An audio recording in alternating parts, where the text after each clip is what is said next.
டெல்லிக்கு சென்ற கனிமொழி, அண்ணன் கொடுத்த தூது, முடிவுக்கு வருமா சிக்கல்? நேரம் வெளியானது. தமிழக அரசியல் களம் தற்போது பரபரப்பான நிமிடங்களில் நகர்ந்து கொண்டிருக்கிறது.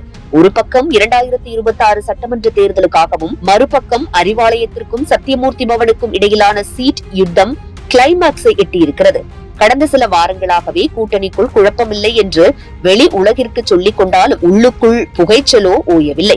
இந்த நிலையில்தான் இன்று டெல்லியில் நடக்கும் ஒரு சந்திப்பும், நாளை சென்னையில் நடக்கவிருக்கும் அதிகாரப்பூர்வ பேச்சுவார்த்தையும் திமுக காங்கிரஸ் கூட்டணியின் தலையெழுத்தை தீர்மானிக்கப் போகின்றன. கூட்டணி பேச்சுவார்த்தையில் முட்டுக்கட்டை விழுந்த போதெல்லாம் உடைக்கும் பாலமாக இருப்பவர் கனிமொழி. இன்றும் அதே அசைன்மெண்ட் தான். இன்று டெல்லியில் ராகுல் காந்தியை சந்திக்கிறார் கனிமொழி. இத்தனை நாட்கள் அமைதியாக மௌனியாக இருந்த ராகுலுடன் கனிமொழி சந்திப்பு நடத்துகிறார். சமீபத்திய பேட்டி ஒன்றில் ராகுல் காந்திக்கும் தனக்கும் இடையிலான உறவு அரசியல் கடந்தது என்று முதல்வர் ஸ்டாலின் குறிப்பிட்டிருந்தார். அரசியலை தாண்டி ராகுல் காந்தி என்னை தனது மூத்த சகோதரராக பார்க்கிறார்.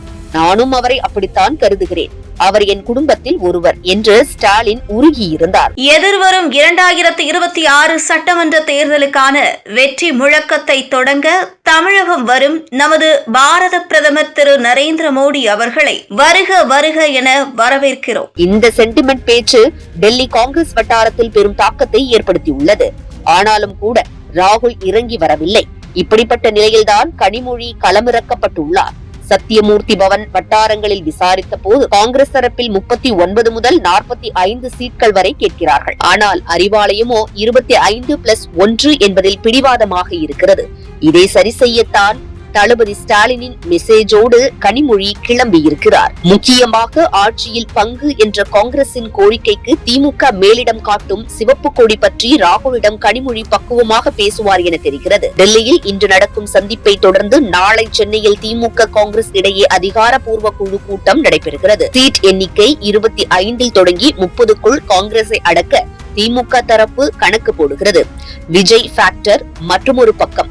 தளபதி விஜயின் தமிழக வெற்றிக் கழகம் காங்கிரஸை வளைக்க வலை விரிப்பதாக வரும் தகவல்கள் திமுகவுக்கு லேசான நெருக்கடியை தந்துள்ளன. கூட்டணி தர்மம் காக்கப்படும் என ஸ்டாலினும், மரியாதையான இடங்கள் தேவை என கிரிஷ் சோடங்கரும் பொதுவெளியில் பேசினாலும், இன்று கனிமொழி ராகுல் சந்திப்பில் என்ன டீல் பேசப்படுகிறதோ அதுதான் நாளை ஒப்பந்தமாக மாறும். கை சின்னம் உதயசூரியனுடன் ஒட்டிக்கொள்ளுமா அல்லது தனி வழி தேடுமா நாளை மாலைக்குள் தெரிந்துவிடும்.